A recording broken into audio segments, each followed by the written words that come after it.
Gracias por el aviso, muchas gracias. Bueno, a ver, ¿ustedes me escuchan bien ahora? ¿Qué tal, profesora? Sí, yo la escucho bien. Genial, bárbaro. Yo también la escucho bárbaro. Bueno, vamos a ir organizándonos. Hoy vamos a ver un tema muy, muy, muy interesante. Denme un segundito, que voy a... Quiero ver un segundito, ahí vamos. Perfecto. Bárbaro.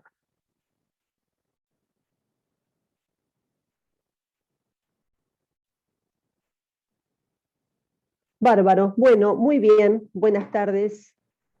Aquellos que me hayan avisado que se ponen desde el celular sin cámara, no hay problema, yo los entiendo, sé que es así. Y bueno, hay una chica que también me avisó que no se podía quedar, así que igual queda grabada, se puede ver en otro momento. Hoy tenemos en el programa dos temas, no son iguales, tienen en algún aspecto cierta relación, pero me parece que a los efectos pedagógicos vamos a estar mucho mejor si abordamos uno de los dos. El otro me gustaría, lo vemos, arrancamos en la clase que viene. Hoy me gustaría dedicarle esta clase exclusivamente a teoría de la imprevisión, a la imprevisión. Lo van a ver, tenemos, se había cerrado, acá. Hoy tenemos en realidad unidad 6, puntos B y D.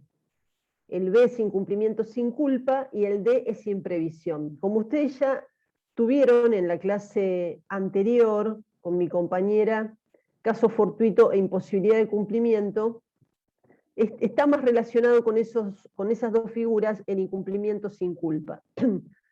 Así que les propongo, en esta clase vamos a ver a fondo imprevisión, de manera tal de que nos quede bien completo lo que es imprevisión. Y después el próximo jueves tengo dos temas lindos también, acción subrogatoria y acción directa, pero antes le dedico un cuarto de la clase y vemos incumplimiento sin culpa. Les quiero hacer esa salvedad. Bien, vamos a empezar con la clase contándoles que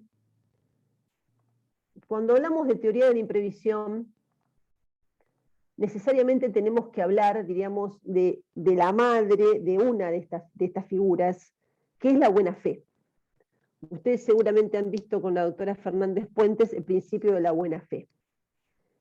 Por lo tanto, no me voy a detener en eso, pero sí comentarles que, diríamos, emergentes o derivados del principio de la buena fe, hay varias figuras. Una de ellas es la teoría de los actos propios,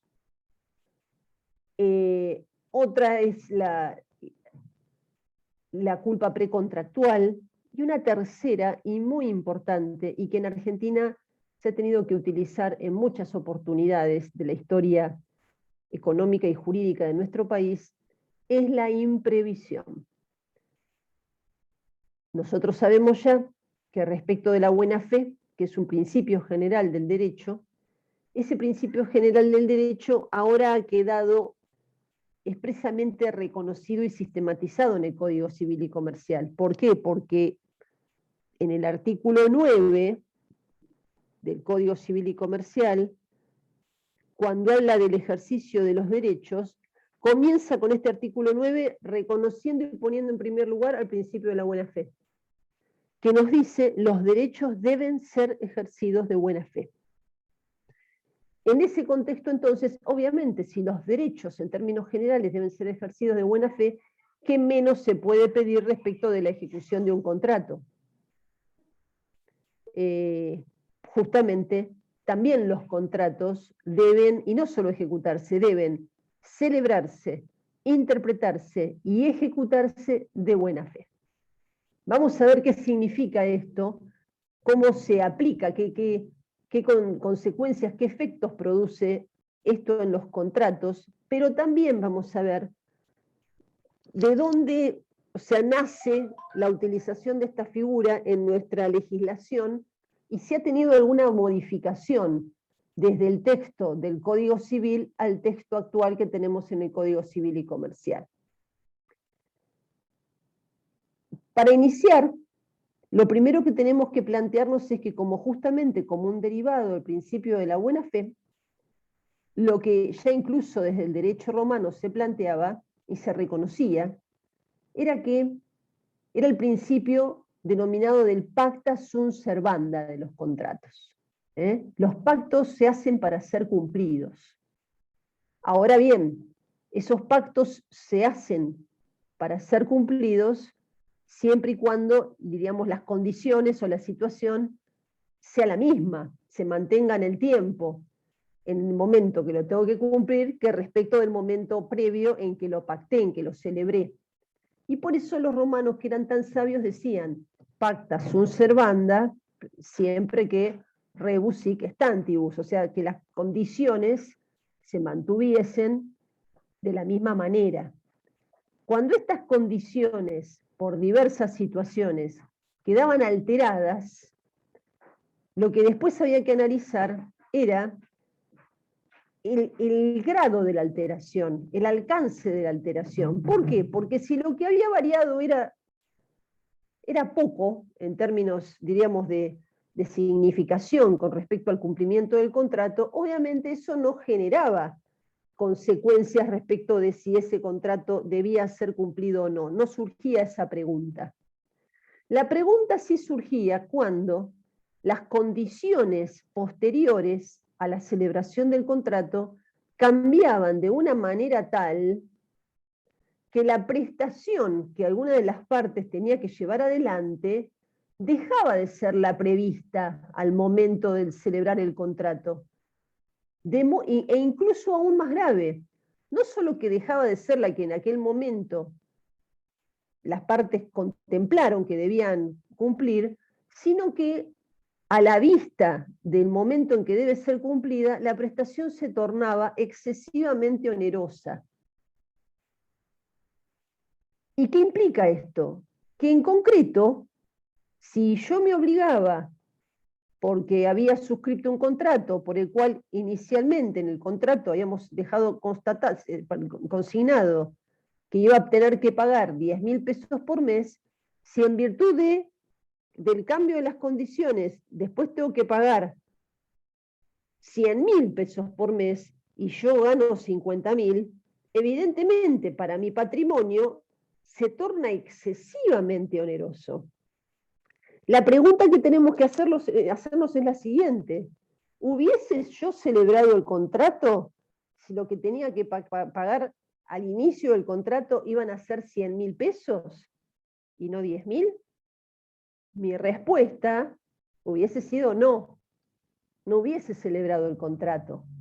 ¿Por qué? Y porque yo sigo ganando 50.000, o sea, salvo que fuese un irresponsable que me endeudo en más de lo que puedo pagar, que no estamos planteando ese tipo digamos, de conducta, sino la conducta del hombre y la mujer medios, o sea, con un nivel de diligencia.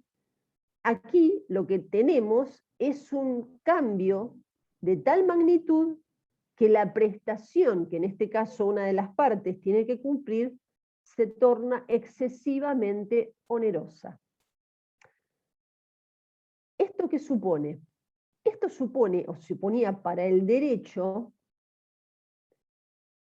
la necesidad de buscar soluciones a estas problemáticas. El derecho tiene como una de sus misiones hallar, buscar, trabajar para detectar figuras que después generen soluciones a los problemas que se van produciendo. Un principio que sin lugar a dudas sirve para la búsqueda de una solución es el principio de la buena fe. ¿Por qué? Porque en el contexto de la buena fe, nuestro código ahora dice, los derechos deben ser ejercidos de buena fe. Pero mucho antes de la sanción de nuestro código, ya se hablaba de buena fe en dos sentidos, en el sentido buena fe probidad y buena fe creencia.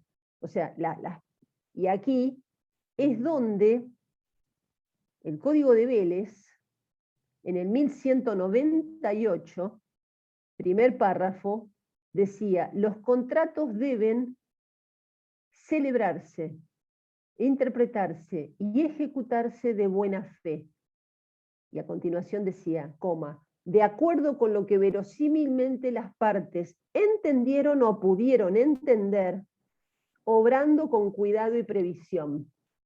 Esa primera parte del artículo 1198, que era factoría del doctor Vélez Sarsfield, era maravillosa para poder describir y contextualizar cómo aplica la buena fe. Se los repito, los contratos deben celebrarse, interpretarse y ejecutarse de buena fe, de acuerdo con lo que las partes verosímilmente, o sea,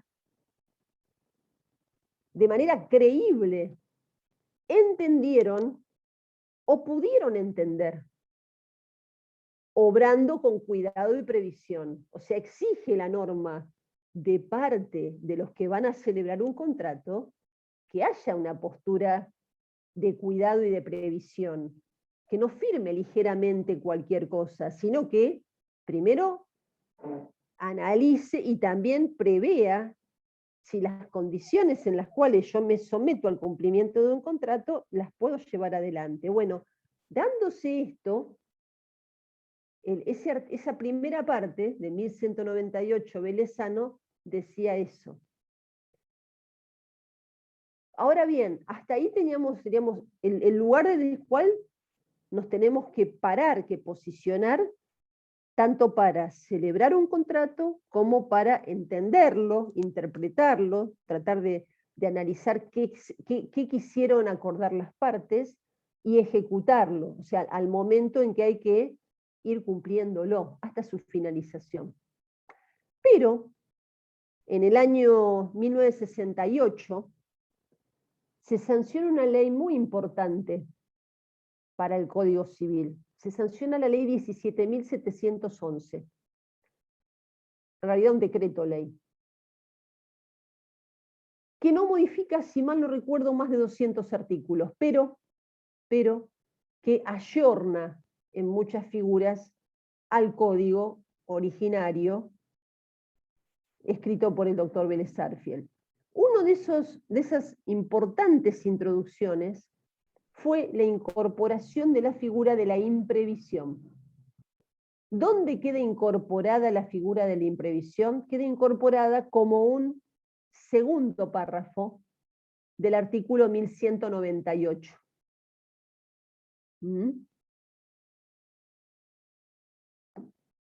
¿Y ahora qué ocurre?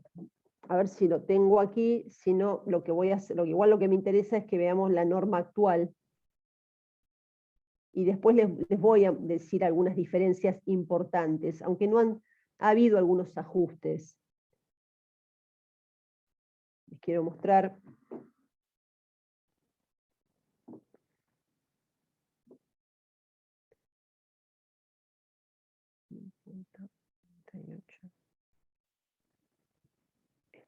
Ahí va.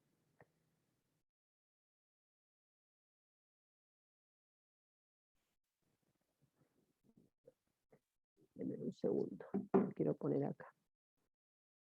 Así lo hacemos un comparativo.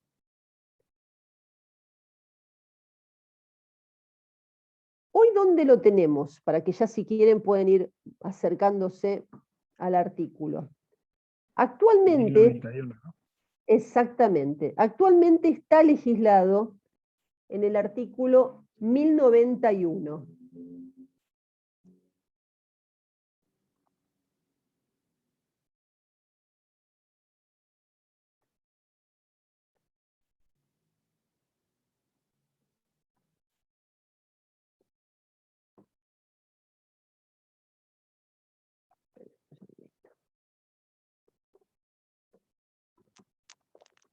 No lo vamos a leer todavía.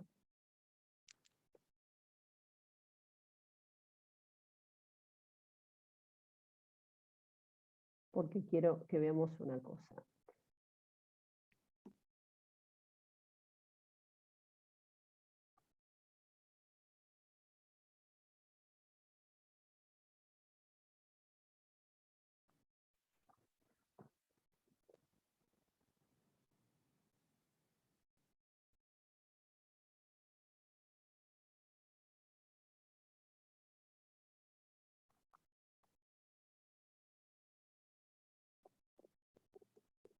porque esta va a ser una buena manera.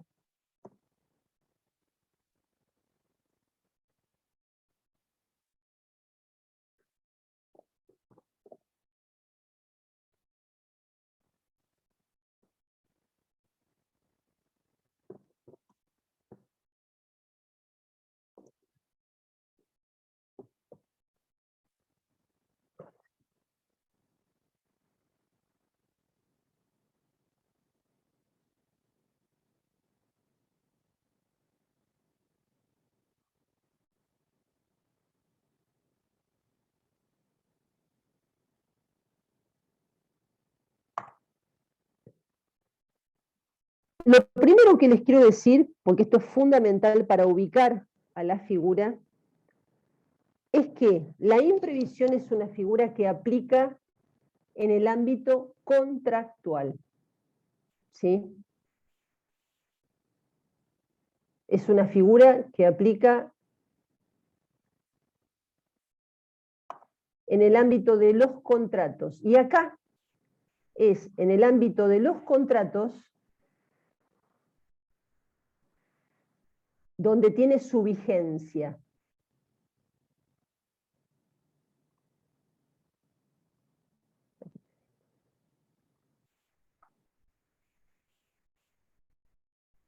Pero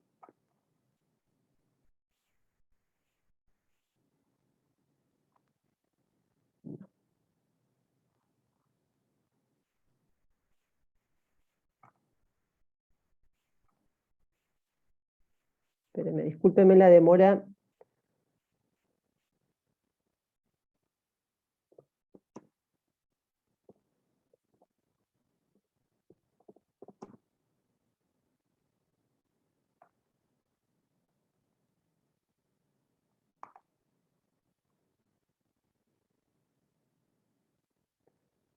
Pero la verdad que me confié, pensé que era mucho más fácil encontrarlo acá. Tenía un código anterior aquí en mi casa, pero ahora no les quiero.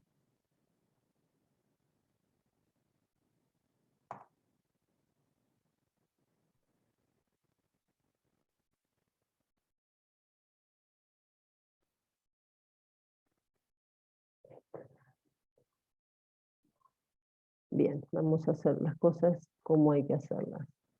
Acá.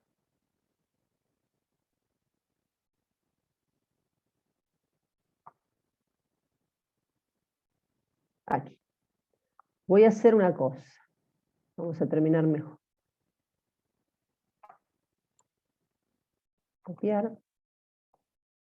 Vuelvo con ustedes aquí.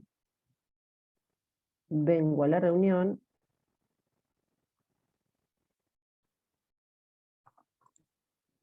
Pegar. Bien. A ver si ahora lo tenemos. Les voy a leer, ahora lo que les voy a leer es el artículo 1198 en el texto del Código Civil. Presten, no en el texto actual, ¿de acuerdo? ¿Sí? Esperen que se los voy a aclarar. Atención, les voy a poner. Texto, Código Civil. Vamos a poner reforma 17711. Bien. Ahí les mandé. Lo puse en el chat. Y ahora lo vamos a leer. Decía así, primer párrafo, esto que les mencioné recién.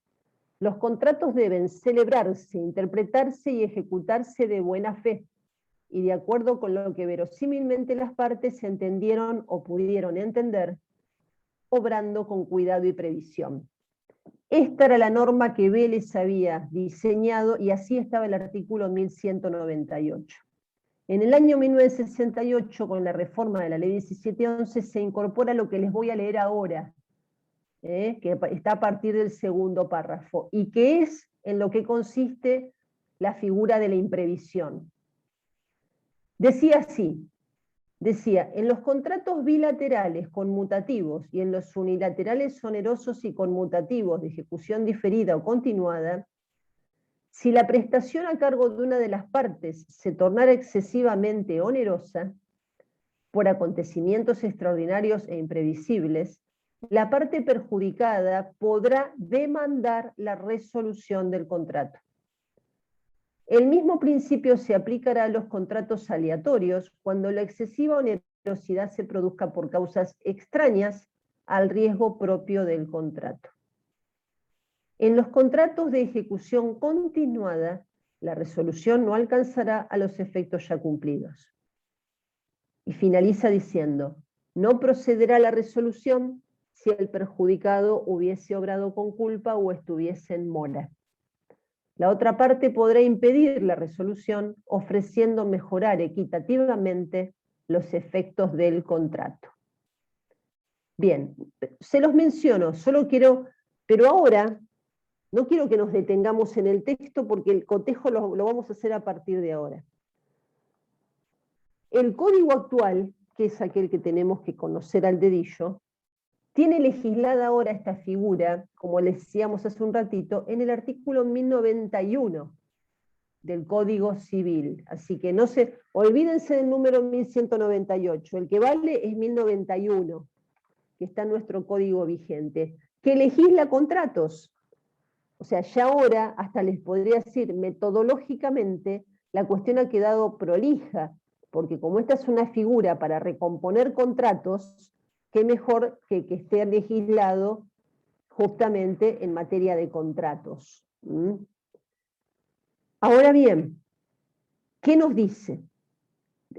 Nos dice, si un contrato conmutativo de ejecución diferida o permanente, la prestación a cargo de una de las partes se torna excesivamente onerosa por una alteración extraordinaria de las circunstancias existentes al tiempo de su celebración, sobrevenida por causas ajenas a las partes y al riesgo asumido por la que es afectada, ésta tiene derecho a plantear extrajudicialmente o pedir ante un juez, por acción o como excepción, la resolución total o parcial del contrato o su adecuación. Igual regla se aplica al tercero a quien le han sido conferidos derechos o asignadas obligaciones resultantes del contrato y al contrato aleatorio si la prestación se torna excesivamente onerosa por causas extrañas a su alea propia. Tengan el artículo abierto ahí en el código, porque ahora hay muchas cosas que tenemos que desgranar para que esto lo podamos entender. La figura de la imprevisión, como les digo, supone la aplicación del principio de que los contratos nacen para ser cumplidos, el pacta sunt servanda, pero rebus sic stantibus, si las condiciones después cambian, es menester analizar si efectivamente ese contrato puede ser cumplido de la manera originariamente pactada. Aclarado esto entonces, lo que tenemos claro que aplica solo a los contratos. Lo que tenemos que ver ahora, ¿a qué contratos? Lo primero que tenemos que ver es que en los contratos de ejecución inmediata no es aplicable como principio de la teoría de la imprevisión. ¿Por qué? Porque si yo me comprometo, por ejemplo, a entregar una cosa dentro de 2 días, ahí no aplica la teoría de la imprevisión como principio, porque no tenemos un diferimiento en el tiempo que pueda permitir considerar un cambio sustancial en las condiciones que hicieron que yo me obligara. Es por eso que lo que se deja aclarado en los artículos, en este y también lo tenía en el anterior, es que aplica a contratos de ejecución diferida o permanente. El código anterior decía diferida o continuada. ¿Qué implica esto? ¿Cuándo es diferida? En ambos casos tengo un tiempo.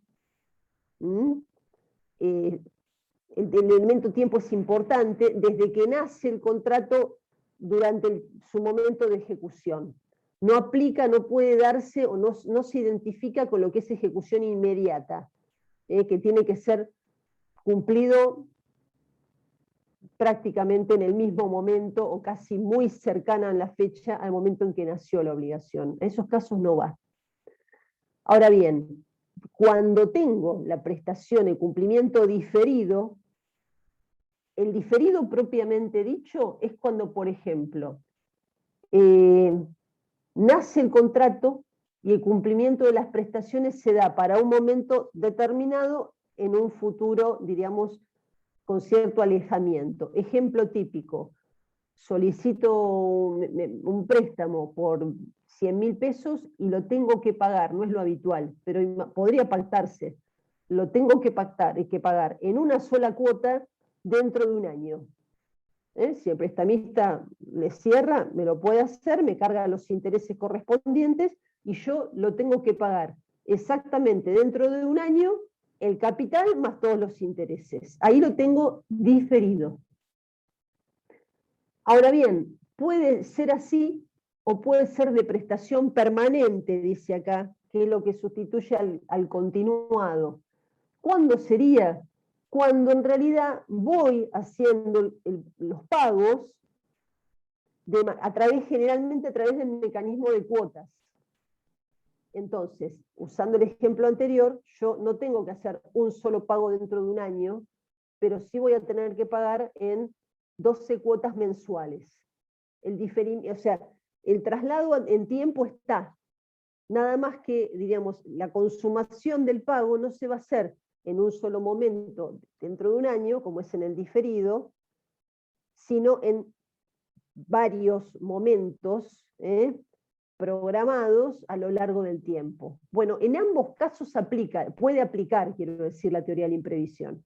¿Por qué? Porque se da el primer, diríamos, elemento, que es que haya un paso de tiempo entre el acuerdo originario que se plasma en el contrato y el tiempo en el cual lo tengo que cumplir. Segunda cuestión, los contratos a los cuales tiene que aplicar, ¿son los onerosos o son los gratuitos? Bueno, como regla, como principio, aplica a los onerosos. Onerosos. Como dice el doctor Sánchez Herrero, si lo quieren escuchar, hay unas explicaciones muy didácticas que hace a través de ese, lo pueden encontrar en YouTube. Él dice, el contrato oneroso es el corazón de la imprevisión. En realidad, dice así, es el corazón, es aquello a lo cual busca resolver la imprevisión, que es donde se plantea la mayoría de los problemas. Ahora, esto no quita que podría haber alguna situación en la cual se discuta si podría aplicarse la imprevisión en un contrato gratuito, por ejemplo, en una donación. ¿Cuál es la opinión? Hay autores, como el código no lo aclara, en el 1091, la postura, por ejemplo, de Sánchez Herrero es decir, al no haber quedado excluido, nada impide que se pueda dar, o sea, que se pueda pedir la imprevisión en un gratuito. Habría que ver el caso, yo tengo mis dudas, pero él da un ejemplo, dice, por ejemplo, si una persona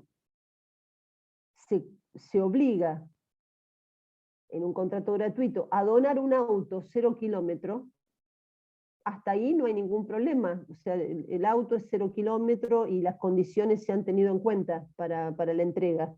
Pero si justo entre el tiempo que él iba a donar el auto, que se comprometió, al momento que lo va a entregar,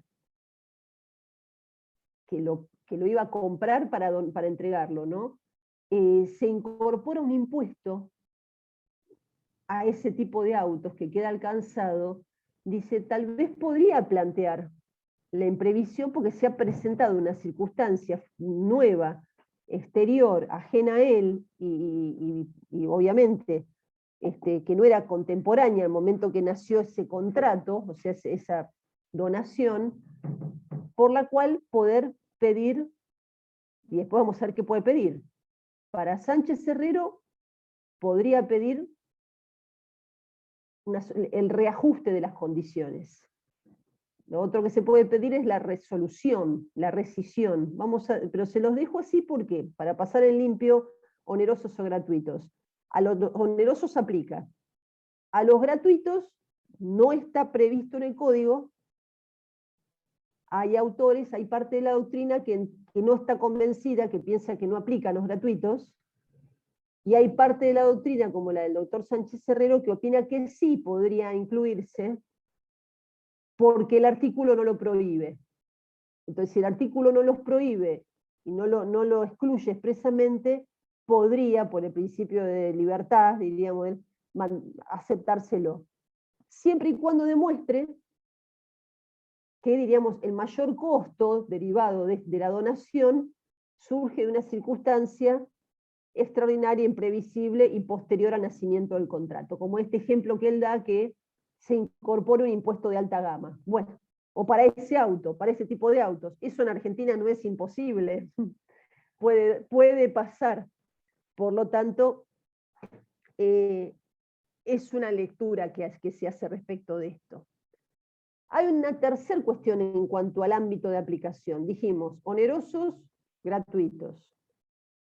La otra cuestión es, vamos a ver cómo lo dice el artículo,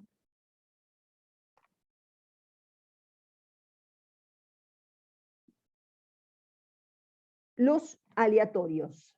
¿Qué son los aleatorios? O sea, nosotros tenemos, por un lado, contratos onerosos conmutativos, que son aquellos en los que las partes asumen prestaciones recíprocas, pero hay contratos que son aleatorios. Aleatorios tienen que ver, el alia tiene que ver con el término riesgo. Son contratos en los cuales los contratantes pueden no saber exactamente cuánto van a ganar, si es que van a ganar incluso. Sin embargo, eso no le quita el carácter de contrato y de contrato válido. Es un contrato perfectamente válido. La diferencia con otros contratos es que en el contrato aleatorio los contrayentes asumen un alia o riesgo. Ese alia o riesgo, ejemplo, un contrato, diríamos, que vincula el azar, los contratos de juego legales. Yo compro un boleto de un determinado juego y pago un precio. Ahora, aquel que justamente lleva adelante ese tipo de juegos sabe que si gano me tiene que pagar 1.000.000 de pesos.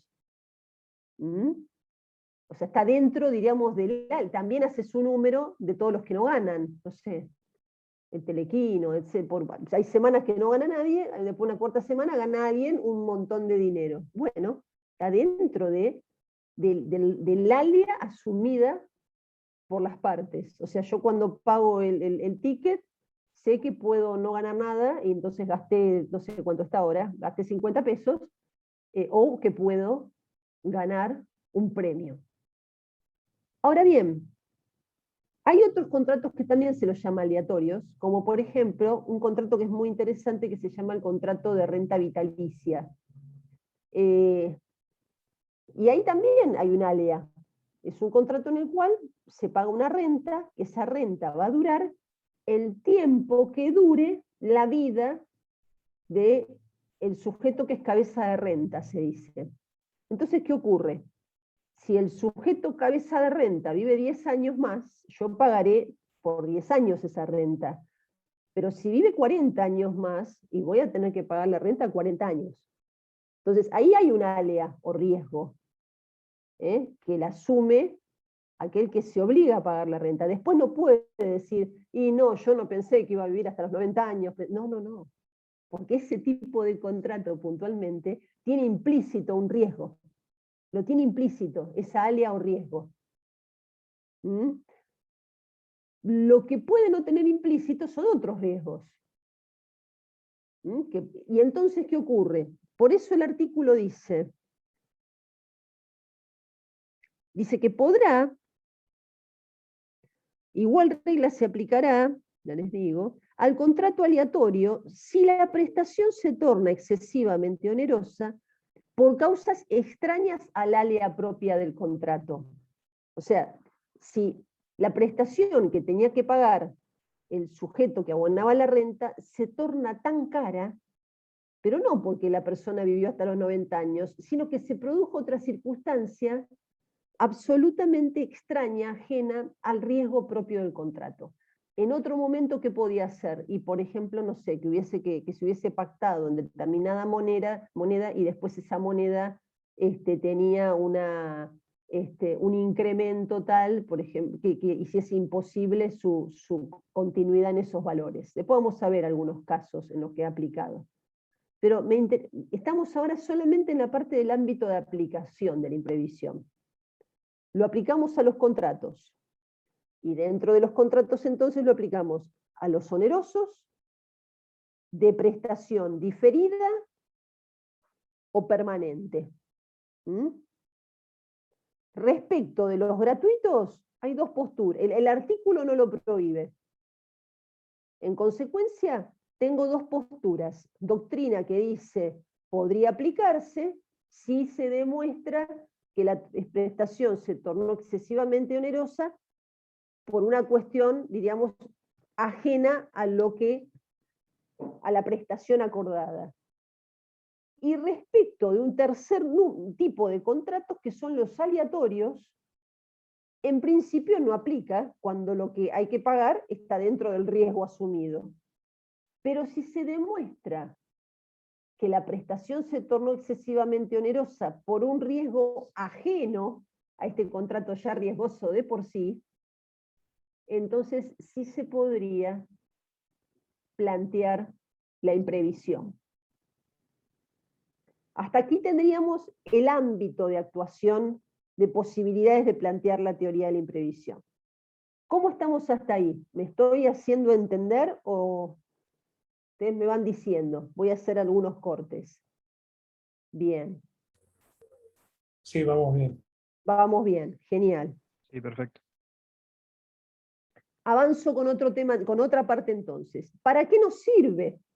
Una vez que tengo dónde lo aplicamos o dónde lo podríamos aplicar, tenemos que ver, bueno, ¿y qué hace? ¿Para qué nos sirve? ¿Qué implica esta teoría? Bueno, como vamos a ver, se tiene que dar esta situación. Se tiene que dar que tengo un contrato, lo tengo que cumplir en un determinado tiempo, no coincide obviamente desde el nacimiento hasta el cumplimiento. Durante ese tiempo, ¿qué se produce? La alteración del contrato, pero ¿en qué punto? En cuanto a la prestación. Estuve leyendo un artículo muy, diríamos, sencillo, pero que usaba una palabra que me resultó, de cierta manera, significativa para contárselo a ustedes. Usa el término, el contrato ha quedado desquiciado. A mí me parece demasiado extremo, pero les podría decir, pero sí es gráfico, decir, bueno, aquello que las partes acordaron en un determinado momento, ahora es como que no representa lo que quisimos acordar, no lo representa, no era aquello que nosotros nos quisimos comprometer. Yo no me quise endeudar para pagar esto, por ejemplo. Sin embargo, el contrato se desbordó. Este autor que leí dice, se desquició. Técnicamente, eso se lo digo para que lo veamos, pero ¿qué dice el código? El código dice que la prestación a cargo de una de las partes se torna excesivamente onerosa. Ahora, ¿por qué se torna excesivamente onerosa? Atención con esto. Si la situación la prestación se torna excesivamente onerosa por causa mía, no va a aplicar la imprevisión, ¿eh? No va a aplicar. Pero aquí lo importante es que la prestación se torna excesivamente onerosa por una alteración extraordinaria de las circunstancias existentes al tiempo de su celebración. Esto, lamentablemente, debo decirles, en Argentina se produjo un montón de veces, y más o menos cada 10 años. Se han presentado circunstancias, la mayoría de las veces fueron crisis económicas, que generaron que los contratos asumidos con anterioridad después no se podían cumplir, porque la prestación acordada se había tornado excesivamente onerosa, y el deudor no lo podía cumplir, y el Estado después tenía que adoptar medidas que se han dado a partir de determinados tiempos y casi, les diría, lamentablemente, con una regularidad decenal, cada 10 años se han producido crisis que han generado en la justicia la presentación de demandas pidiendo que los contratos, que se haga determinada cosa, aplicando la teoría de la imprevisión. Por ejemplo, Raquel, los ajustes por inflación que sufrimos en los años 80. Después vamos a ver, empezó la cuestión, el primer planteo empezó a partir del Rodrigazo. Rodríguez. Perfecto. Y después, pero, entonces, tenemos para qué sirve, les digo. Se da esta situación, tengo una prestación, se torna excesivamente onerosa.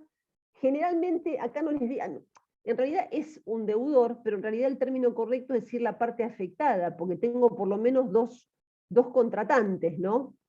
Y hay uno que es el que tiene que cumplir esta prestación que se le salió, digamos, del eje. A veces puede pasar otra cosa, y en Argentina también ha pasado. A veces ha pasado también que aquel que es acreedor es la parte afectada. ¿Por qué? Porque se tenía que pagar, por ejemplo, en moneda nacional, la moneda se depreció, y después lo que tenía que cobrar el acreedor no valía nada. Entonces, también ahí puedo tener un caso en el cual el deudor es el beneficiado con la situación posterior y el acreedor es el perjudicado. Después van a, y también, cuando veamos, sí. perdón, también ahí puede aplicar yo, Luciano, puede aplicar la teoría de la imprevisión ahí, si el acreedor es el afectado. También, porque acá lo que se desajustó es el contrato. Claro, está bien. El contrato perdió su equilibrio. Por eso siempre es bueno que tengamos en cuenta, no dejemos de tener en cuenta que esta figura nace de la idea de buena fe contractual. Si lo hacemos nacer de la buena fe contractual, lo vamos a poder mirar no desde el lugar de uno solo, por ejemplo del deudor, sino desde el lugar de ambas partes. Sí, Pablo. Raquel, perdóname, yo tenía entendido que la teoría de previsión era aplicable solamente para el deudor. No. Decir que ¿no? Para ambas partes. En realidad el artículo dice la parte afectada. Pero se supone que es el deudor. Por eso les digo, a ver, vamos a ver cómo tenemos acá. Dice... Capaz que estoy confundido, pero yo lo había leído así, perdón. No, puede ocurrir. Tanto el 1198 como aquí nos habla de por una alteración extraordinaria sobrevenida por causas ajenas a las partes y al riesgo asumido por la que es afectada. Esta tiene derecho a plantear extrajudicialmente o pedir ante un juez la resolución total o parcial del contrato o su adecuación. No habla de deudor y acreedor, habla de parte afectada. En eso mantienen el mismo término que en 1198. Perfecto. Gracias, profe. No, por favor. Perfecto. Ahora bien, vuelvo otra vez. ¿Cómo tiene que ser la prestación? El cambio. Acá ha habido, antes se decía, prestación excesivamente onerosa, por causas sobrevinientes, extraordinarias. Ahora dice, prestación excesivamente onerosa, por una alteración extraordinaria de las circunstancias. Sobrevenida por causa... Acá hay dos palabras importantes. Alteración extraordinaria. ¿Qué quiere decir esto? Extraordinario significa que no puede ser un hecho, diríamos, común y previsible y ordinario. Tiene que ser circunstancias que exceden al marco de lo ordinario. Y perdón, ¿la inflación no es previsible? Ahora voy a ir a eso. Me sacaste lo que tengo pensado en mi cerebro. Ahí vamos con eso. No, por favor. Me encanta partir. ¿Por qué? Y dice, sobrevenida por causas ajenas a las partes, o sea que las partes no provocaron ni tuvieron nada que ver en la generación de las circunstancias, y al riesgo asumido por la que es afectada. ¿Por qué dice alteración extraordinaria de las circunstancias? En Argentina, y antes decía, a ver si no lo borré del chat, capaz que ya no sé cómo decía el 1198 el texto anterior, decía, tardé pero valió la pena dejarlo acá, decía antes, si la prestación a cargo de unas partes se tornara excesivamente onerosa por acontecimientos extraordinarios e imprevisibles. Este término, imprevisible, acá, que estaba en el 1198 anterior, vieron que acá no está. ¿Por qué estaba antes y ahora no está? Porque está más relacionado, imprevisible, ¿con qué figura? Ustedes ya me lo pueden decir. ¿Con qué está relacionado? Con el caso... ¿De caso fortuito? Está más relacionado con él. Pero acá no estamos ante un caso fortuito. Aquí nos encontramos con una imposibilidad de cumplimiento, le dice la doctrina, económica. ¿Qué quiere decir esto? El caso fortuito, ustedes lo saben, ¿qué hace respecto de la obligación o de un contrato? ¿Qué es lo que produce? La cancela. La extinción de la obligación. Extingue O la del contrato. obligación o del contrato e impide su Y libera. libera e impide su Libera cumplimiento, ¿verdad? Sus efectos, claro, no cumple con sus efectos. Claro, e impide su cumplimiento. Su cumplimiento. Hay que ver qué caso, muchas veces puede ser porque la cosa se destruyó o porque justamente no tiene que ver con la entrega de una cosa, sino con otro tipo de prestación. Aquí nos encontramos con otra situación. Aquí, dicen muchos autores, dice, la imposibilidad que se produce es una imposibilidad económica en el 99% de los casos.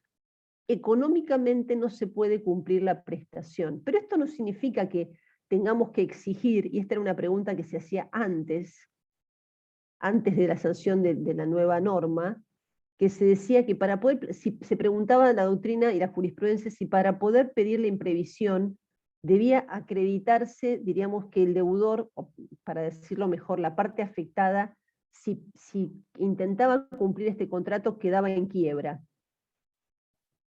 Y se llegó a considerar que no era necesario exigir llegar a tanto, pero sí que la prestación se tornase excesivamente onerosa iba a significar que económicamente ponía a la parte afectada en una condición tal que ya le producía realmente gravamen cumplir aquello pactado originariamente.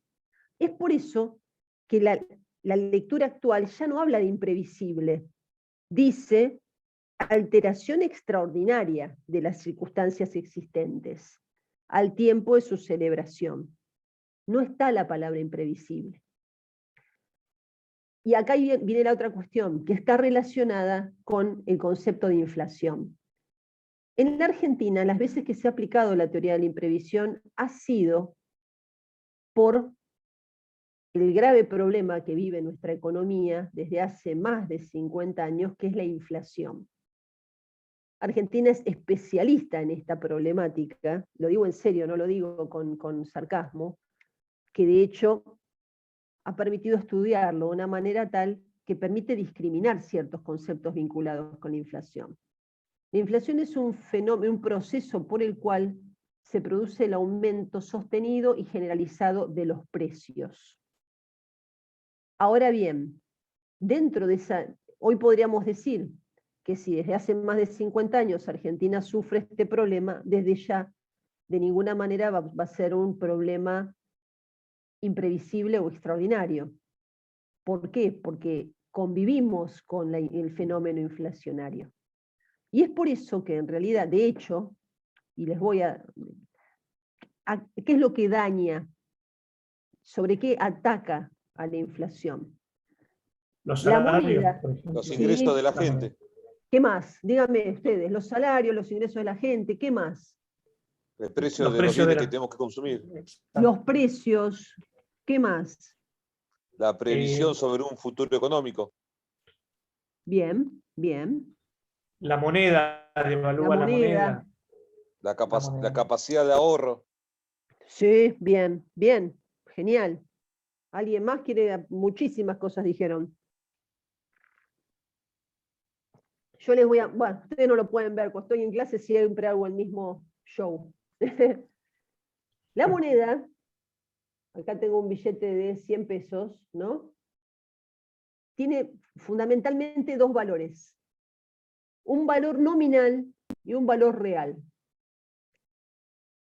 el valor que está escrito en este billete, ustedes lo pueden ver, ¿qué número dice ahí? ¿Lo 100 ven? pesos. Valor 100 nominal, 100 pesos. ¿Estamos todos de acuerdo? Ese es un valor nominal. El valor Sí. nominal es el valor que está indicado, consignado en la moneda. Puede ser esta, una moneda, no importa. Después qué tipo de categoría tiene, si papel moneda o moneda de papel, es otro tema para otra clase. No. Pero lo que me interesa decirles acá es, este billete tiene un valor nominal de 100 pesos. Bien. Ese es el valor que el Estado le asigna. Sin embargo, el valor real es otro. El valor real está identificado con aquello que, con esos 100 pesos, yo puedo adquirir en concepto de bienes y servicios. Ese es el valor real. Ambos valores representan dos tipos de poderes que tiene la moneda. Uno, el valor nominal, y otro, el valor de cambio. ¿Cómo se representa si yo gané o perdí valor de cambio?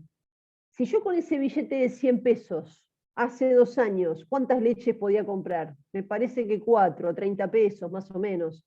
Tal vez más, tal vez podría comprar alguna más. 5 leches que estuviesen a 20 pesos. Hoy, ¿alguno sabe para cuánto me alcanza un billete de 100 pesos?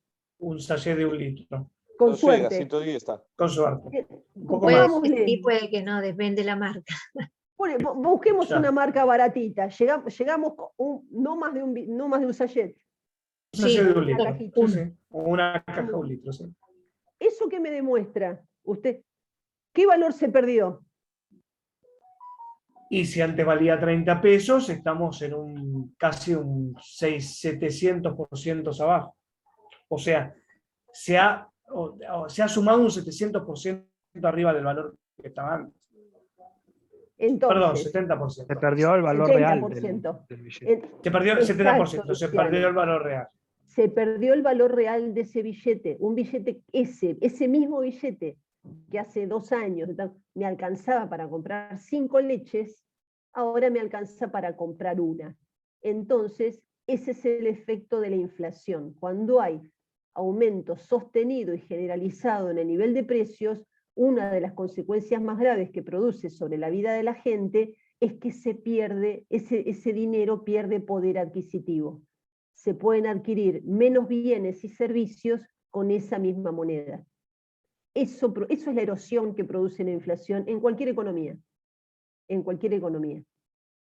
Ahora bien, en Argentina, como ya sabemos que les he contado, desde hace 50 o más años que existe la inflación y perpetúa la inflación y continúa, no podemos decir que la inflación, ya desde hace varios años, que no se puede decir que la inflación es un fenómeno extraordinario. ¿Por qué? Porque incluso ya hace 20 años, los mortales como nosotros, para tratar de resolver cómo sus contratos podían sortear el problema de la inflación, antes de la ley de convertibilidad, fijaban lo que se llamaban cláusulas estabilizadoras o cláusulas de ajuste. Entonces, sí. les doy un ejemplo. Se hacía un contrato de alquiler y para que no sufriese el deudor con que el inquilino, perdón, no sufriese el inquilino, con que después el propietario le viniera con un importe exorbitante de alquiler, pero a la vez el propietario tampoco se encontraba con el problema que a los 6 meses estaba cobrando migajas porque se había depreciado el valor del alquiler, entonces se ponían cláusulas de ajuste, entonces se lo ajustaba, por ejemplo, a través de tablas que de acuerdo al índice que se eligiera, el índice de precios al consumidor, nivel general, publicado por el INDEC, por ejemplo. Entonces yo les digo esto, cuando yo me recibí, una de las primeras cosas que aprendí a hacer, año 90, era ajustar esos contratos de locación en el estudio jurídico donde yo trabajaba, donde venía el inquilino y se establecía, buscando el coeficiente entre el valor de un alquiler, el pactado a tal fecha, la fecha que tenía que pagar, y se ajustaba ese alquiler por ese coeficiente, todos los meses. Las famosas tablitas de Mancinea. No, la tabla de Machinea después vino con otra cuestión. La tabla de Machinea después se aplica para el tema del impuesto a las ganancias, que iba a ser por única vez o de manera extraordinaria, y la tenemos hasta el día de hoy. Como muchas cosas provisorias. Muchos impuestos que han venido provisoriamente quedaron eternos. Que dejan de ser provisorios, son eternos. Bueno, esa fue la tabla de Machinea. El 21% del IVA. También, Sí, también. Entonces, estoy en los años 90. Después tuvimos año 91, ley de convertibilidad, y esa ley de convertibilidad, Menem, con Cavallo como ministro de Economía, establece un esquema de convertibilidad donde el artículo 7 de esa ley prohíbe, a partir de ese momento, la inclusión de cláusulas de ajuste. ¿Sí? Pero con esto me voy un poquito por las ramas, pero no es inútil. Viene para demostrarles qué. Viene para demostrarles que la inflación como tal es un fenómeno que no es extraordinario. De hecho, los argentinos, como les digo, ya desde la década del 90 utilizaban una herramienta para paliar sus efectos. ¿Sí? Lo que sí dicen los autores, y esto sí me interesa acá plantearlo en esta clase, discriminan respecto de inflación un concepto diferente, un concepto que deriva. Dice, existe por un lado una inflación llamada estructural, que es la inflación con la que convivimos nosotros. Vieron que si ustedes miran la televisión, prestan atención, todos los meses se dice el índice de inflación que publicó el INDEC, pueden saber la inflación interanual, o sea, esa es la inflación estructural, la que está, y la que puede ser en cierta medida previsible, porque si a ustedes les interesa o necesitan hacer un contrato, tienen datos para poder tener en cuenta cosas. Están las expectativas de inflación, que son estudios que se publican, que son serios y que sirven para, diríamos, hasta prever cuánto va a ser la inflación. Esa es la inflación estructural. Esa inflación no es aquella que daría lugar a una circunstancia, como dice acá el artículo, alteración extraordinaria, justamente porque no es extraordinaria. La que sí da lugar, y la ha dado durante muchos momentos en la República Argentina, a la aplicación del Instituto de la Imprevisión, perdón, es la llamada inflación, que no es la estructural, sino la llamada coyuntural, que en realidad se la denomina hiperinflación. Cuando hay hiperinflación, diríamos, ese desquicio del proceso inflacionario llega a límites insospechados e incalculables incluso, de manera tal que sí produce situaciones extraordinarias que necesitan del reordenamiento que pueda dar una figura como la imprevisión. En Argentina hubo varios momentos donde tuvimos, lamentablemente, esas situaciones que hoy llamamos o damos en llamar imprevisión. El primer momento estuvo dado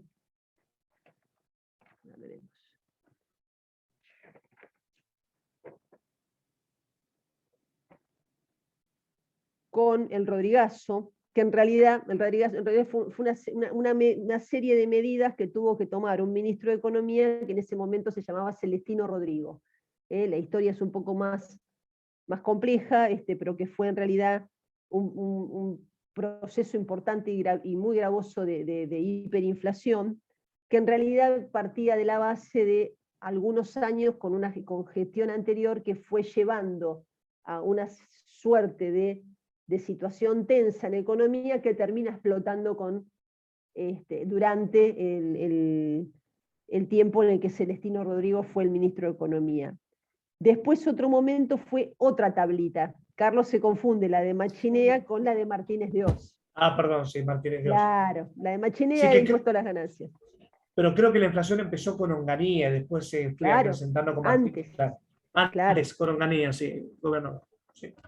Después, Perfecto, sí. después tenemos el año 89, que tuvimos una inflación, una hiper. La del 89/90, después devenga también en lo que es la convertibilidad, que como les digo, se sanciona el 31 o 30 de marzo, si mal no recuerdo, del año 1991. Eso duró 10 años. En el 2001, ustedes algunos son muy jóvenes, otros no tanto, ya tuvimos una crisis gravísima, y ahí otra vez, nuevamente se tiene que sancionar una ley de emergencia en todos los órdenes, pero que en un artículo establece la posibilidad de que las partes puedan, en base a la doctrina de la imprevisión y del esfuerzo compartido, habilita por unos meses hacer los pagos a cuenta de lo que se debía, y después, si las partes no logran llegar a un acuerdo, ir a la justicia, que eso sí se tuvo que hacer en algunos casos. Esto se sanciona en la ley 25.561. Esto fue con Duhalde, año 2001. Crisis del 2001, esto se sanciona, si mal no recuerdo, en enero del 2002, donde también se crea el CER, el coeficiente de estabilización de referencia. Estos son, como les ve, ahí tenemos 5 momentos en los cuales hemos vivido lamentablemente situaciones de hiperinflación. Esa hiperinflación es la que da lugar al pedido de la teoría de la imprevisión. Ahora bien, ¿qué me permite pedir? Acá hubo algunos cambios. Lo que nos permite pedir es lo siguiente. La parte afectada, acá hay un primer cambio, es que dice, lo puede plantear extrajudicialmente o pedir ante un juez. Y la posibilidad de pedirlo extrajudicialmente antes no estaba, o sea, ahora se incorpora. O sea, puede hacer una petición, planteárselo a la otra parte, sin tener que ir a un juicio. Obviamente, si el planteo extrajudicial no prospera, no va a tener alternativa de tener que plantearlo judicialmente, pero antes necesariamente tenía que iniciar un juicio para poder plantear la imprevisión. Eso se ha sorteado. ¿Qué se puede pedir? En realidad se puede pedir la resolución del contrato o la adecuación del contrato. ¿Qué significa esto? La resolución del contrato, implica, la situación más extrema, o sea, resolver el contrato es una forma de extinguirlo al contrato. Sin embargo, no siempre las partes quieren matar al contrato. Hay muchas veces que las partes quieren que se continúe el contrato, pero necesitan encontrar un camino para llegar a un reequilibrio. Así como están, no pueden, pero tampoco lo quieren extinguir. Entonces, ¿qué se hace? Queda una segunda posibilidad, la de pedir la adecuación del contrato. Esto el artículo ahora lo ha previsto. Dice, la parte afectada puede pedir extrajudicialmente o judicialmente la resolución del contrato o su adecuación. El artículo antes, con el código anterior, lo que decía hablaba de rescisión, que era una cuestión que se discutía, pues se entendía que estaba mal, que debía decir resolución, porque técnicamente es lo correcto, así quedó bien ahora, y decía, o el reajuste, esperen que vamos a volver otra vez al chat que lo tenemos transcripto, decía,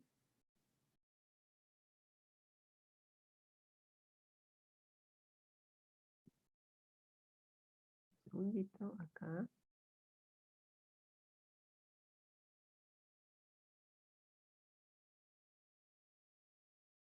Acá decía, la otra parte podrá impedir la resolución ofreciendo mejorar equitativamente los efectos del contrato. Pero esto no resolvía el problema antes, porque antes la parte afectada no podía pedir el reajuste. Solamente la podía, ofrecer la parte no afectada. Esto ahora ha quedado mejorado, porque ahora en realidad la parte afectada puede pedir una o la otra cosa, la resolución o la adecuación del contrato. Para saberlo mejor este tema, incluso, podemos hacer una distinción. Para todos los contratos rige esto. Hay autores, como les digo, el doctor Sánchez Herrero, que dice, la posibilidad de pedir la resolución o la adecuación del contrato solo se aplica en los contratos onerosos. ¿Por qué? Porque es en los onerosos donde hay, diríamos, un costo. En cambio, dicen los gratuitos, como el ejemplo que les di hace un rato de la donación del auto 0 kilómetro, para Sánchez Herrero dice, yo creo que solamente puede pedir la adecuación, no la resolución. Yo tengo mis dudas, ¿saben? Yo tengo no termino de convencerme con esa posibilidad, porque si no está tampoco prohibido, no encuentro la razón por la cual no pueda pedir también la resolución. Tengo mi inquietud al respecto, pero se los comparto a ustedes. ¿Y qué pasa una vez que se pide eso? Si las partes acuerdan resolver el contrato se extingue. Ahora bien, ¿qué significa esto? El contrato se extingue, pero aquellas prestaciones cumplidas con anterioridad, por ejemplo, no sé, se trataba de una locación, de un comercio, que se torna extraordinariamente oneroso e imposible de seguir pagando. Entonces las dos partes acuerdan resolverlo usando la figura de la imprevisión, pero se pagaron 10 meses de alquiler. ¿Esos 10 meses quedaron firmes? Sí, las prestaciones cumplidas quedaron firmes. Se extingue a partir del momento de la resolución.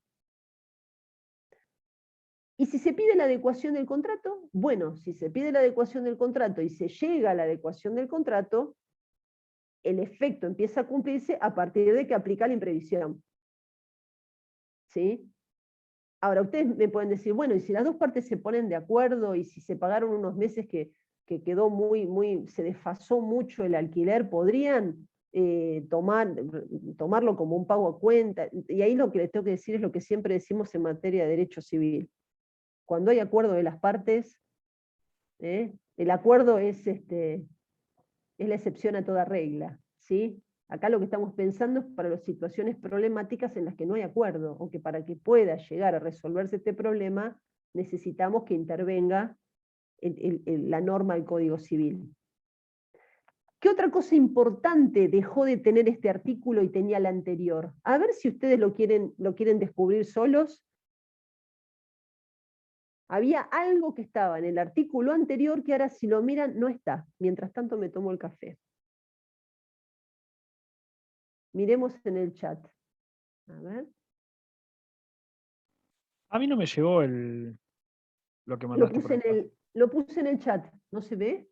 A ver. Yo al menos no. Ah, pero perdón. Hice lío.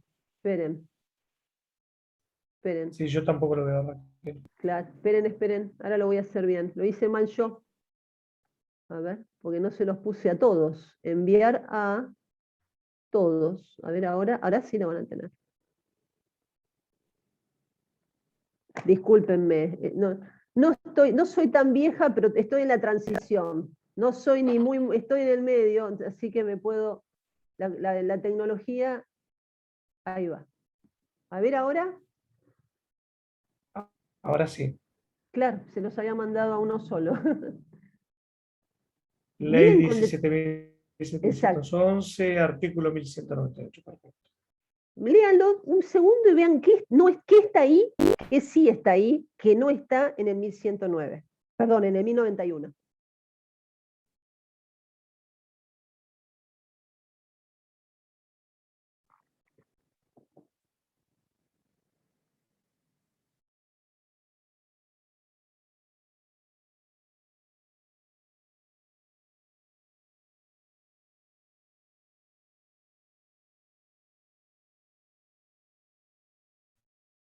Sí, acá por lo que veo hace mención a las partes, cuál es el rol que cumplen las partes.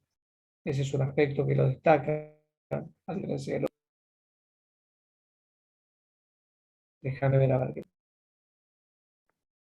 Hay una parte que la van a ver muy clara, les va a llamar van a ver que está ahí y no se las leí yo en el 1091. Cuando habla de la culpa. Exactamente. Dice el tercer párrafo, creo que es.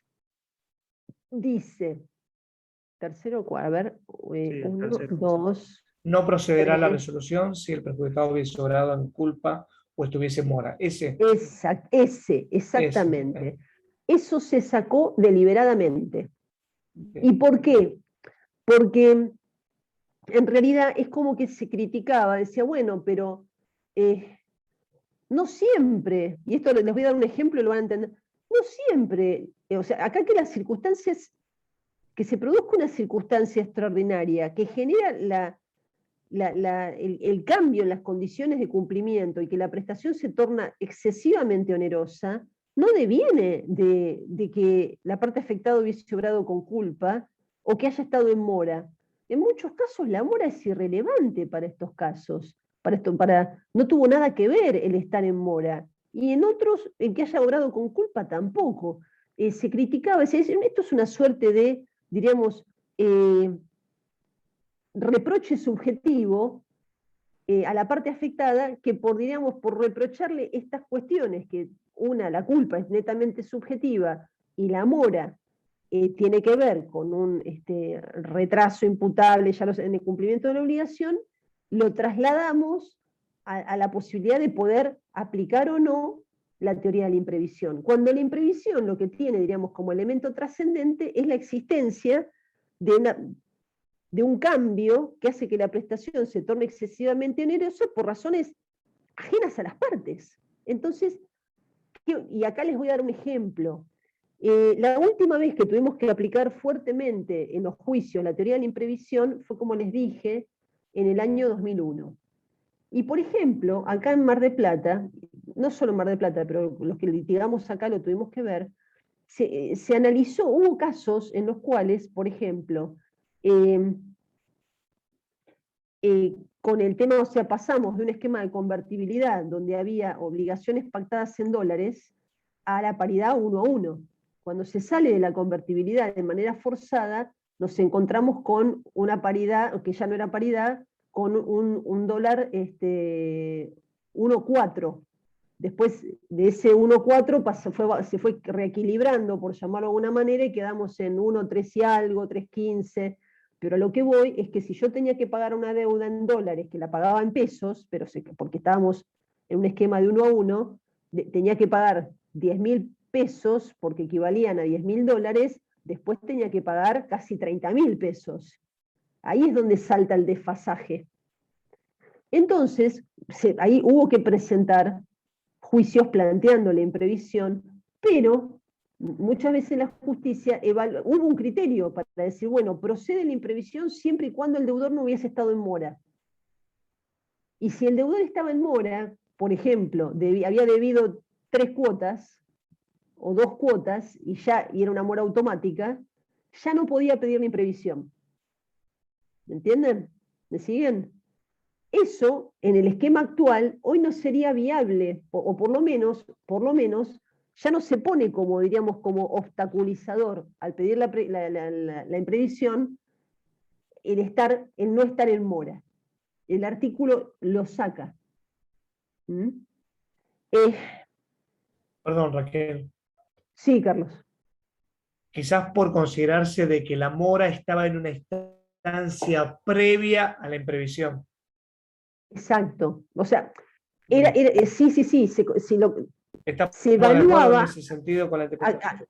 Aquel deudor, se discriminaba entre si el deudor estaba en mora, cuando llega la situación extraordinaria, ya estaba en mora, a si no lo estaba. A aquel que no lo estaba, se le reconocía la posibilidad de ir por imprevisión. Y aquel que sí estaba en mora, era el deudor moroso, al tiempo, en este caso, al tiempo de la salida de la convertibilidad, no podía pedirle imprevisión. Era una interpretación jurisprudencial, no les digo, porque en realidad así no estaba, pero era una interpretación que devenía del 1198. Hoy eso no está. ¿Mejoras que tiene el artículo? Sí, tiene, como podemos ver.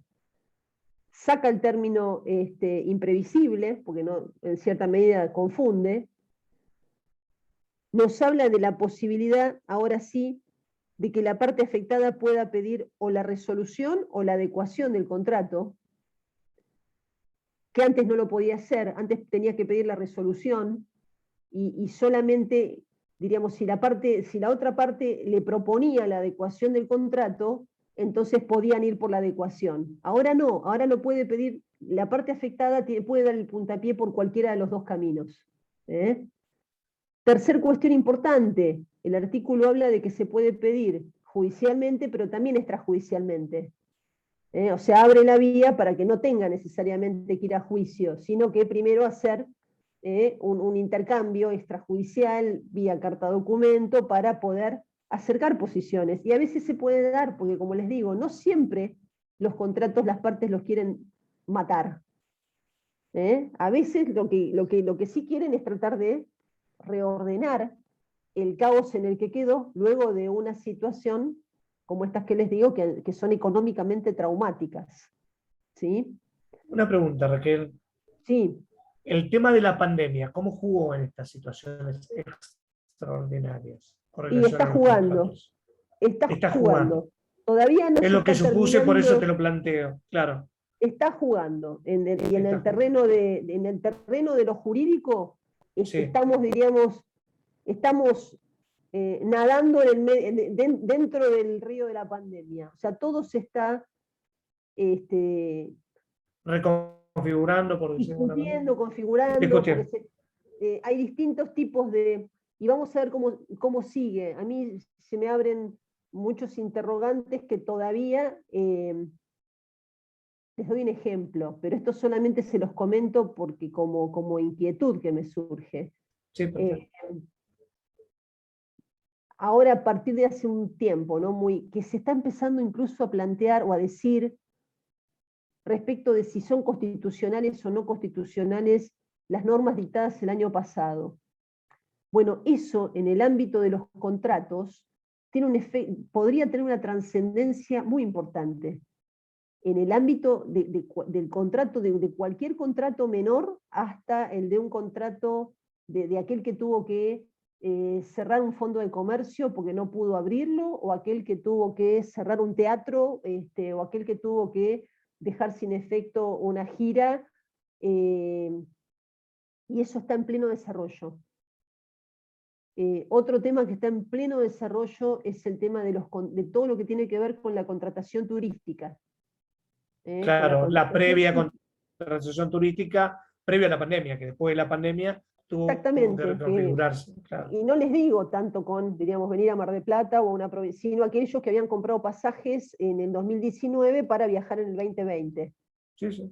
Hoy los del 2020, los del 2020 se han reprogramado al 2021, y del 2021 se siguen a veces reprogramando con día incierto, y eso está todo en desarrollo. Algunos hablan no de imprevisión en este caso, hay autores que hablan de caso fortuito. Directamente. Bien, caso fortuito. Yo creo que realmente creo que es un caso de caso fortuito y no de imprevisión. Y acá podemos ver la diferencia. La imprevisión tiene que ver con la imposibilidad económica, mientras que el caso fortuito abarca todo lo demás, y yo creo que la pandemia va por ahí. Pero está todo en pleno desarrollo este punto. Y lo tendremos decisiones y criterios. Ya hay artículos escritos en torno a la pandemia, pero yo creo que como esto todavía se está desarrollando, todavía falta más aún. Vamos a ver cómo sigue. Gracias. ¿Dudas hasta acá? Yo tengo una pregunta en cuanto al tiempo que tarda. O sea, vos pedís aplicar la teoría de la imprevisión. Ponele, si vos estás pagando un alquiler y se vuelve muy oneroso, ¿cuánto tarda en la resolución del proceso? Bien. Y si yo tengo que seguir pagando todos los meses para no constituirme en mora. Claro. Mira, cuando se produjo en el año 2001, como te digo, y en el 2012, inicio del 2012, se sanciona la ley, la 25.561, ahí se ha establecido un mecanismo por el cual se establecía que, por ejemplo, en este caso, el deudor / inquilino debía continuar pagando, creo que era por 180 días, o sea, 6 meses, el valor acordado, ¿no? Y el acreedor, que en este caso sería el propietario o el locador, estaba obligado a recibir el pago, pero quedaba obligado a recibir el pago, pero por pago a cuenta, no debía pagar, digamos, emitir recibo por pago cancelatorio, pero sí como pago a cuenta. Y dentro de esos 180 días, las partes quedaba abierto, diríamos, un momento, un paraguas para poder rediscutir el nuevo valor de la contratación. En cuyo caso después, si acordaban un mayor valor, el inquilino debía después pagar la diferencia por los meses ya transcurridos y después abonar el nuevo valor acordado por los meses subsiguientes. Esto se estableció expresamente en esa ley, para ese momento. Si no se llegaba a un acuerdo dentro de los 180 días, el contrato se rescindía, se resolvía, para hablarlo correctamente. Y el deudor quedaba abierto para el acreedor la posibilidad de reclamar en ese momento quedaba rescindido, pero tenía que retirarse, por llamarlo de alguna manera. En este caso, no, pero sí le daban 6 meses para, como te digo, no quedar en mora y abrir, diríamos, este ámbito de negociación de un nuevo acuerdo. Hoy en los hechos, una buena manera de poder utilizar este instituto es, primero, por supuesto, que no quede en mora pagando lo que estaba deudando conforme contrato, pero rápidamente, y utilizando tal vez primero la vía extrajudicial, hacer el pedido, y acá hay que ver qué es lo que quiere hacer la parte afectada, si es resolver o pedir la adecuación. Todo indica que si pedís la adecuación, igual te queda después la posibilidad de resolver, si no hay acuerdo. Ahora, si vos pedís la resolución, después estás pidiendo, digamos, lo máximo. Pero las dos partes igual pueden llegar a la adecuación. Aunque en un máximo de 180 días eso te lleva a la quiebra, igual si vos seguís pagando. Bueno, por eso, ahí tal vez, igual, esto que te conté de la ley aplicaba para aquel momento. Después, imagínate, pasaron otros 2001, otros 10 años. Esa fue una aplicación para ese momento que sí el artículo quiso dejarlo expresamente normado, como para dejar una guía dentro de la norma. Hoy no lo tenemos.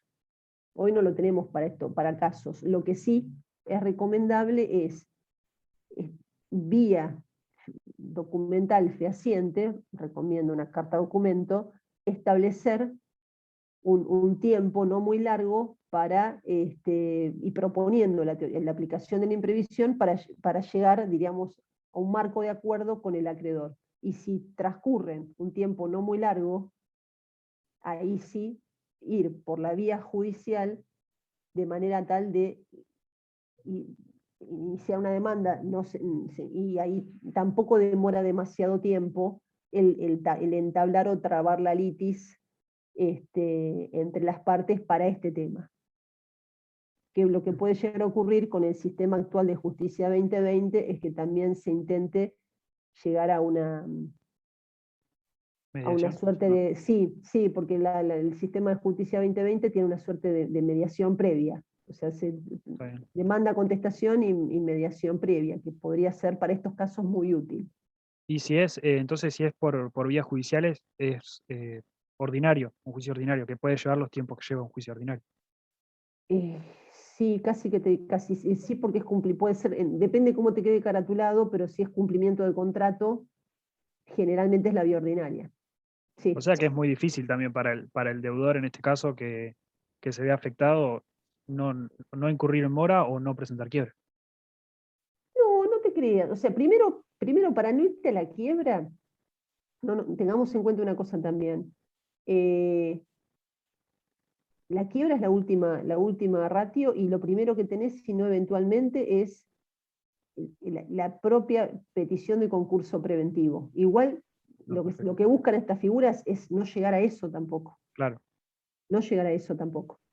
Entonces, uno puede utilizar mecanismos que son y que los puedes utilizar conjuntamente. Por ejemplo, si el acreedor no te quiere recibir el pago, ahí, ¿qué figura tenemos que aplicarla? El pago por consignación. Consignamos, Consignamos el pago a cuenta. pero consignamos como pago, pero a la vez, atención, como por ejemplo, si nuestra prestación se desfasó, tengo que, sí o sí, conjuntamente consignar y pedir imprevisión, las dos cosas. Sí, tal cual, correcto. Porque si no, Sí. el pedir la imprevisión va a ser fundamental. Fundamental, porque y a la vez, otra cuestión que ha quedado y que sí, ya ahora hay más postura en torno a eso, y me parece interesante. Hace 10 años, como les decía, había ciertos, por ejemplo, y con esto terminamos, pues la hice muy larga, perdón, había ciertas, por ejemplo, contratos, sobre todo aquellos que se hacen con escritura pública, por ejemplo, el mutuo hipotecario, en el cual generalmente al deudor hipotecario se firmaba una cláusula por la cual se lo hacía renunciar expresamente a la posibilidad, a la facultad, renunciar expresamente al pedido de imprevisión futuro. O sea, la parte, en una de sus cláusulas, renunciaba a la potestad de pedir en el futuro la teoría de la imprevisión. Y eso, en algunos fueros, se tomaba como que, como eso estaba dentro de la esfera contractual y las partes podían disponer de qué, diríamos, de qué acciones aplicar o no utilizar en el futuro, estaba dentro de la libertad de las partes. Hoy eso no es la postura aceptada, o sea, como se plantea como que es una figura que no debe ser pasible de ser renunciable al inicio del contrato por una parte que en el futuro puede ser afectada. Pero no está en el artículo, ¿eh? El artículo no lo dijo, no dijo que es irrenunciable, nada dice sobre este tema. Y después, para terminar, bueno, no, esto se los dije, respecto al contrato aleatorio, que también se puede pedir, pero siempre que el riesgo, que el alea surja de un tema ajeno al riesgo propio del contrato. No que tenga que ver con el riesgo propio que se asume en el contrato. Bueno, 1 hora y media, es mucho, me van a matar, van a decir que les hago las clases muy largas. Este es un tema muy lindo, muy interesante, y lamentablemente en Argentina, Dios permita que por un tiempo no, pero lamentablemente es un tema que no nos abandona, porque como tenemos una economía que sigue siendo inflacionaria, y a veces sigue siendo hiperinflacionaria, trae problemas que después las personas tienen que acudir a los abogados, y por eso tenemos que conocer esta figura. Ojalá en el futuro no tengamos, pero lamentablemente mi carpeta de imprevisión se ha ido engrosando con los años. Cada 10 años se ha ido engrosando, así que tenemos que saberla. Y si les queda dudas o preguntas, háganmelas, o si quieren se las anotan y las vemos antes del inicio de la clase del jueves que viene, ¿sí? El jueves que viene usamos los primeros 15 minutos para el incumplimiento sin culpa, y después seguimos con las dos acciones, directa y subrogatoria, que son acciones muy, muy ágiles, muy interesantes. ¿Les parece? Perfecto, gracias. Perfecto. Bárbaro. Bueno. Muchas gracias. Bárbaro, entonces, cuídense, nos vemos el jueves próximo. Bueno, Hasta feliz luego. fin de semana, profe. Gracias, igualmente para ustedes. Hasta Un beso. Gracias por la luego. clase, Raquel. Por Muchísimas nada, gracias. un placer. El nuestro, gracias.